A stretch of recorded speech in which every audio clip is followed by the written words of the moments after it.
Superpowers for good, shaping the fate. Investors and dreamers open the gate. Supercross stands loud, proud, and true, building tomorrow for me and you. Hello, everyone. Welcome to the Superpowers for Good show. I am so excited to have you here today. We have with us today an extraordinary guest. Carina Comer is the founder of Carina's Bakery, and this is a super high impact small business that we're excited to feature on the show today. Carina, welcome to the show. Thank you so much for having me. Great to be here. Well, we're thrilled to have you and want to congratulate you on the great work that you're doing. Um, you know, you have this great bakery in Beaverton that is making vegan and gluten-free food, which I think is really cool. But that just is the hint, the tip of the iceberg of your greatness. You're also employing people with disabilities. Tell us about how that came about. Yeah, so I'm actually legally blind myself. I just have a little bit of vision out of my right eye. And it all goes back to brain cancer as an infant and other health challenges along the way. And I became to love baking because of, kind of trying to get away from those challenges as well as the social side of that and be able to connect back with my family and community when other ways weren't possible.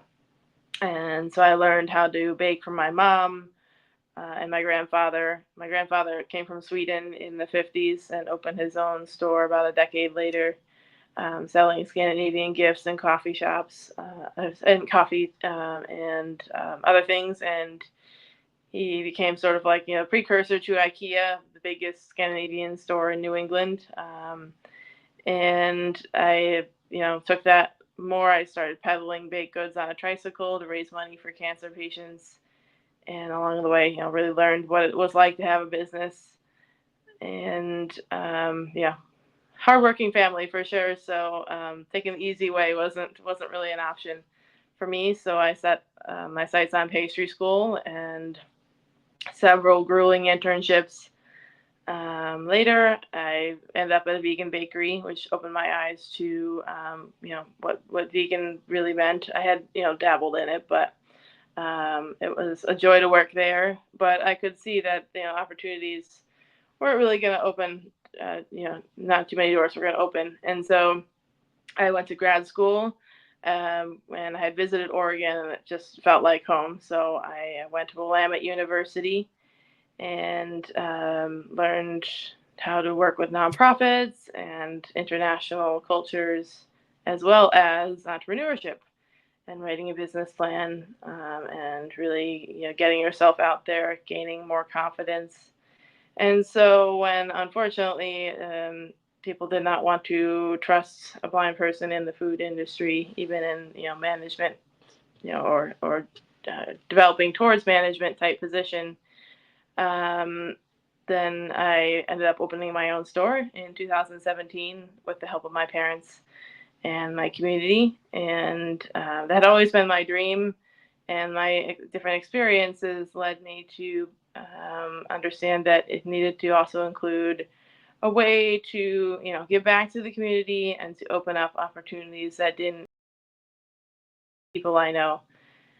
So now I have about 10 employees, and most of them have some kind of disability, ranging from blindness to learning difficulties to autism and more. And I probably had 40 people with disabilities work for me or do work experiences or internships throughout that time.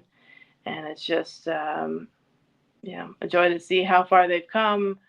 They develop more confidence in themselves, a sense of loyalty. And while the service is different than most places, it's the most genuine you'll find, and I think customers really love that.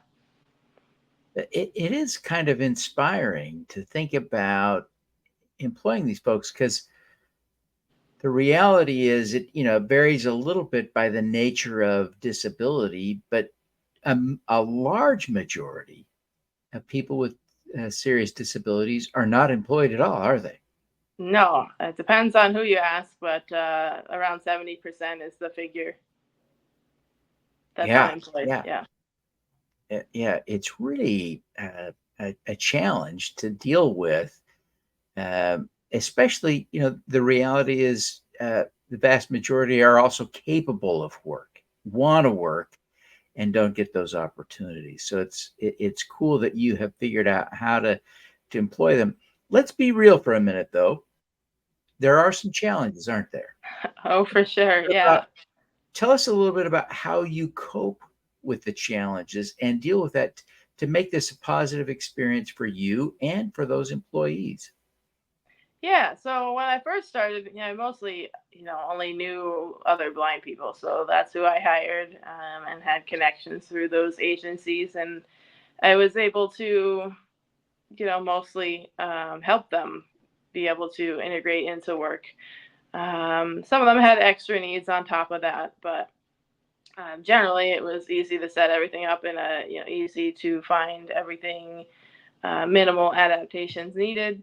But as time goes on, I've diversified who I've hired, and still sort of trying to understand some of them, and what makes them happy, what they need to work best, and so that does add extra stress to my plate. Added on top of that, I can't do everything that a business owner can, a normal business owner, quote unquote, can do. I can't just hop in the car and go run and get, something I need. I have to find somebody to do it, pay somebody to do it, whether it's an employee or Instacart or something like that, and schedule things out. And, cleaning and all of that takes more time. But the rewards are immense. I've had, as with all businesses, a lot of turnover, but I generally have an easier time finding employees because, there's always someone who wants the opportunity to show what they can do, and they tend to stick around longer. I've had, this blind young man, Jesus, has worked for me since almost the beginning, and he still works for me 1 day a week, even though he finally got his job, his dream job, kind of, at Apple a couple of years ago, doing accessible technology and helping people at the Genius Bar there. But before coming to work with me, he'd been looking for 18 months or 2 years for a job, even though he had been doing tutoring and tech and odd jobs. And he came and did dishwashing for me and scooping cookies and restocking things, and it was amazing, how perfect rows he could get, and how he knew exactly where everything in that kitchen is and was. And he still asked me, this doesn't feel clean, or this seems out of place.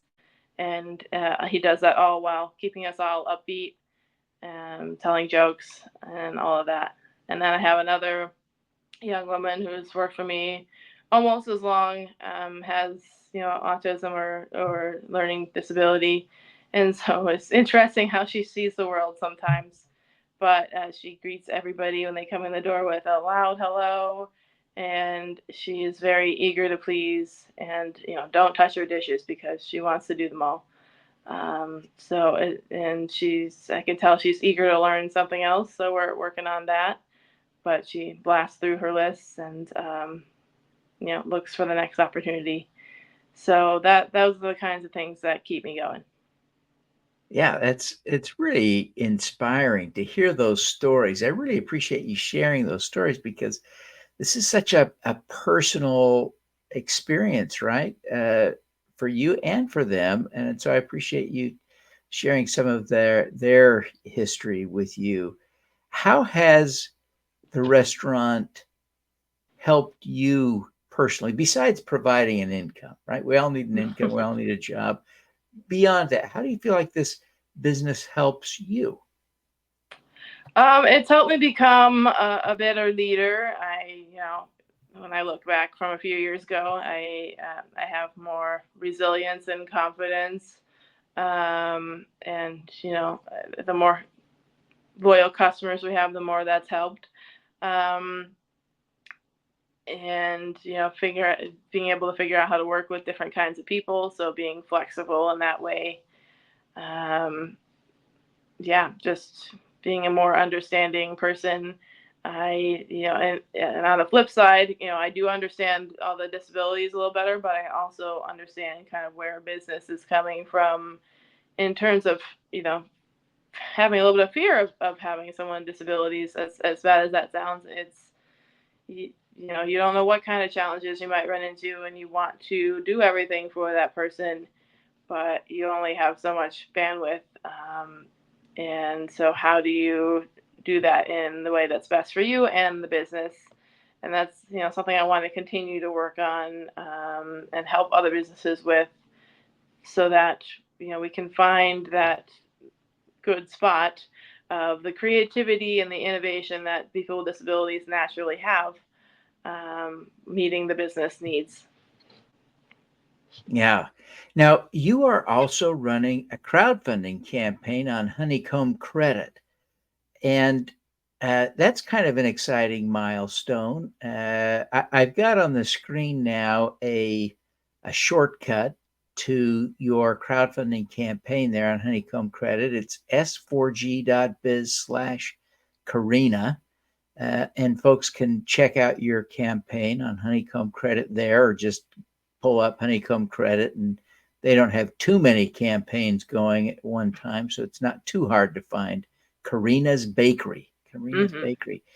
But Carina, how did you decide to go to Honeycomb Credit instead of the bank? Well, I am in a unique position as a business owner that going to the bank is very challenging. But more importantly than that, I wanted to continue to build on the community that has already helped me so much, and I hope I've helped them. Downtown Beaverton is a developing main street of all sorts of cultural restaurants and unique stores. And so I hope to be able to continue being a part of that and developing that, while showing what's possible for people with disabilities. And my community has really helped me pull through a lot of things throughout the pandemic. We've been able to stay open when other bakeries in town have not, and be able to pivot and continue to see that support. So it was only natural to go to Honeycomb, where it's all about community and supporting local businesses. I just learned recently that my friends at Relum Refillery did a Honeycomb campaign and successfully started to expand their store. And we're not directly using our funds for expansion yet. We're working on developing our training programs, utilizing the new workplace manager I just hired that is awesome and just what we need. And getting any adaptive equipment we need to make ourselves more efficient and ready for that next step. Fantastic. Well, listen, everybody, I'm here with Carina Comer, and she's the founder of Carina's Bakery, and she's doing just some phenomenal work. She is running a vegan, gluten-free bakery. Wonderful. Don't get me started on how great vegan stuff is. You don't want that. But then she's hiring disabled folks, people with disabilities, to work on her team. She herself is legally blind, very limited vision in one eye. And so we have a situation where we truly have high impact. But her business was profitable last year. She's got good revenue, and she's really doing a great job. This is a for real business that can deliver a return to investors. This is exciting. So stick around. We're going to talk to Carina some more. We're going to shift gears a little bit. When we come back, we'll talk to her about her superpower. You don't want to miss this. You can get in on the ground floor to help fix the climate crisis for as little as $100. Pause now to scan the QR code to get started, or visit s4g.biz/raisegreen. You can be a green at Raise Green. Want to learn from the world's great change makers? Find your superpower. Subscribe to the Superpowers for Good newsletter at superpowersforgood.com. Make your strengths into superpowers that will change the world. Join the super crowd today. Superpowers4good.com. Hope to raise money from the impact crowd.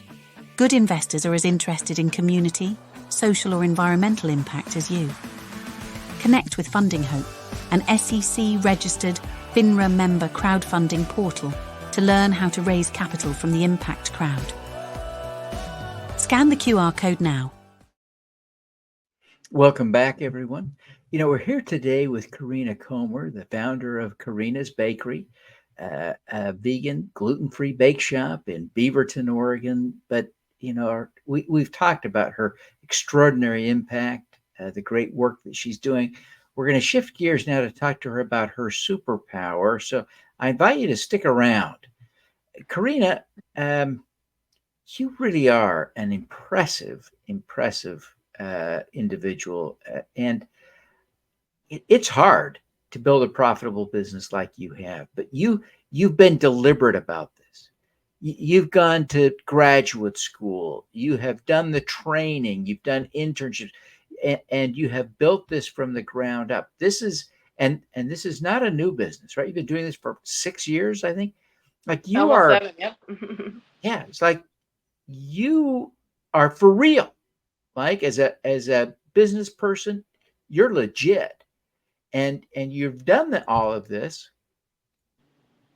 with some challenges of your own, and you've then leaned into this idea of helping and serving the community in very deliberate ways by hiring people with disabilities. Just really inspiring and amazing, and I congratulate you. Thank you. What is your superpower? Well, I think a lot of it comes down to listening. I am a part of a lot of boards and meetings, and you often just see me there listening, taking notes, trying to take it all in, make connections with people, opportunities, and listening to what my employees need, and whether it might not happen right away, but I keep that in mind, what they like, try to observe what they're struggling with, and put that into plans for the future. Certainly I have the grit and determination that is hard within my family of entrepreneurs and pioneers, and that's helped me along the way and helped me not give up despite what life and health have to throw at me.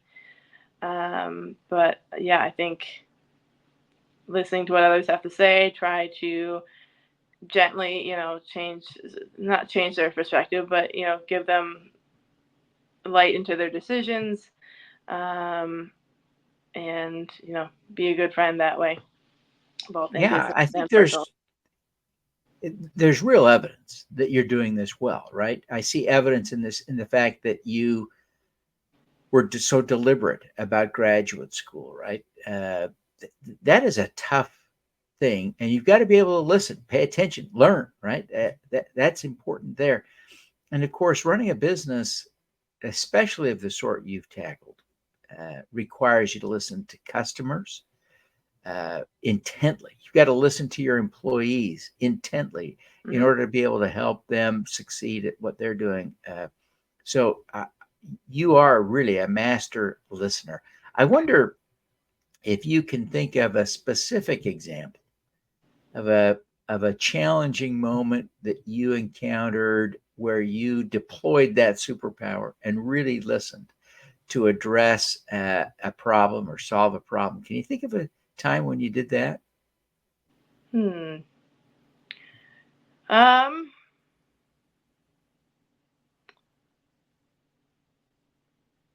Well, nothing super specific, but the last year, for example, has been a myriad of challenges of letting go a long-time employee, and while it was difficult, I also heard some of what she said that at first was painful, but over time, as I thought about it and had to put even more hours in to make up for that time,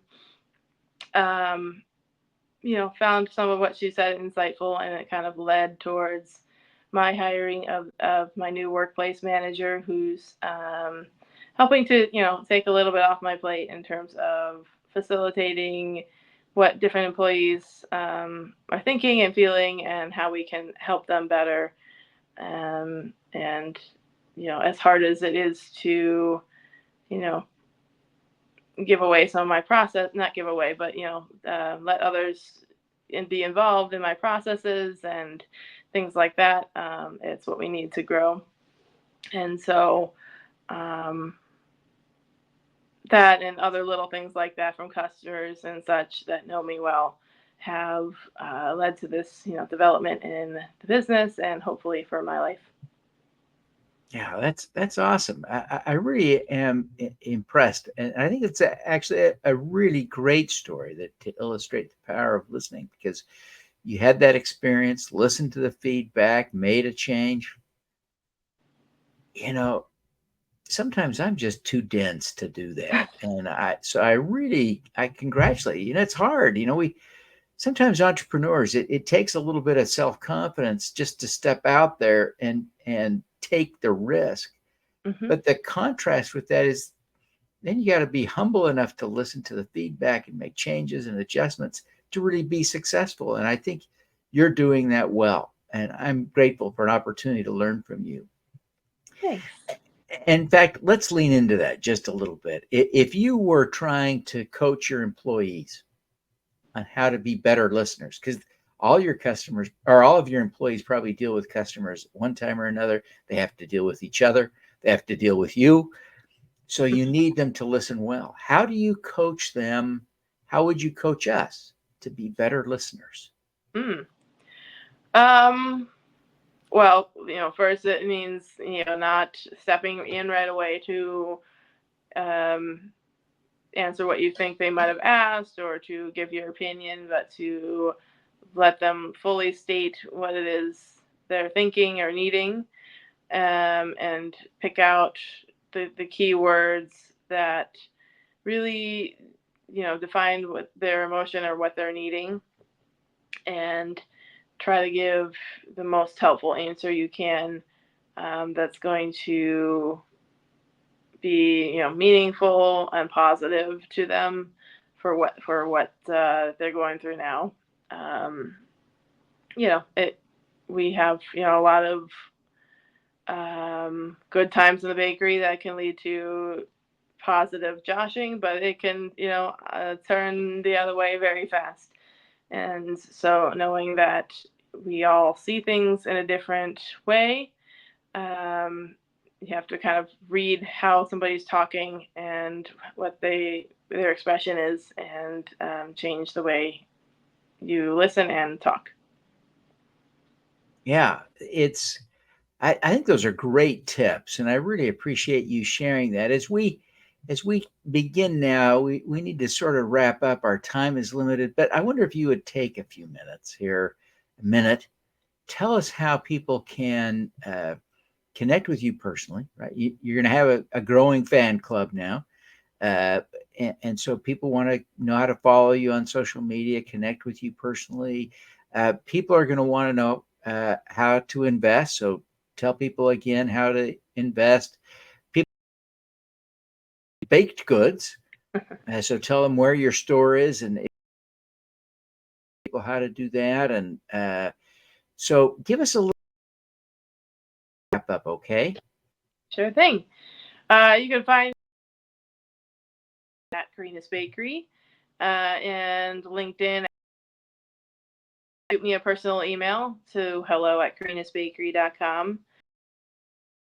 Honeycomb campaign running through the end of September. We do have an online store, very limited for shipping right now. How that can all happen, but I also do offer cooking up here again for downtown Beaverton, in how you can learn to be a good gluten-free baker or vegan baker, and even hopefully one on sensory techniques coming up soon. So check out our website, carinasbakery.com, for all of that. Fantastic. Well, Carina, thank you so much for taking the time to be with us today. I love what you're doing. Thank you so much. as an entrepreneur, as a human being, as a leader. You're a great role model to me and to everyone else. I thank you for taking the time to be on the show, and want to wish you every success with your offering and with your business. We really want to see you succeed, and hope that your success will continue right along into the future. So again, thank you so much for being with us today. We wish you every success. Thank you. All righty. Now, let's do some good.